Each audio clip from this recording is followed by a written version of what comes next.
নারী টি-20 বিশ্বকাপ বাছাই পর্বে অপরাজিত চ্যাম্পিয়ন হওয়ার রেশ কাটতে না কাটতেই এলো আরো এক সুখবর। টুর্নামেন্ট দুর্দান্ত পারফরমেন্সের পুরস্কার হিসেবে আইসিসি র্যাঙ্কিংয়ে বড় লাফ দিয়েছেন সোবহানা মুস্তারি ও নাদিয়া আক্তার সহ ট্রাইকিশদের ক্রিকেটাররা। আরও থাকছে ডেস্ক রিপোর্টে।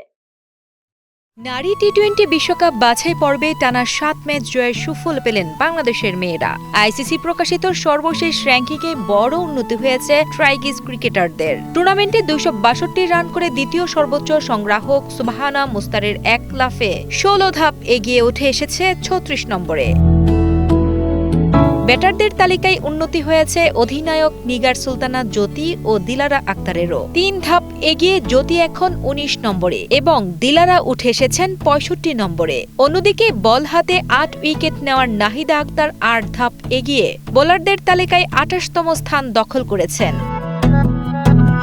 শুধু বাংলাদেশেই নয়, র্যাঙ্কিংয়ে উন্নতি হয়েছে আয়ারল্যান্ড ও স্কটল্যান্ডের ক্রিকেটারদেরও। তবে বাছাই পর্বে বাংলাদেশের ক্রিকেটারদের এমন দাপুটে উত্থান আগামী বিশ্বকাপের মূল আসরে নিগার সুলতানা বাহিনীদের বাড়তি আত্মবিশ্বাস যোগাবে।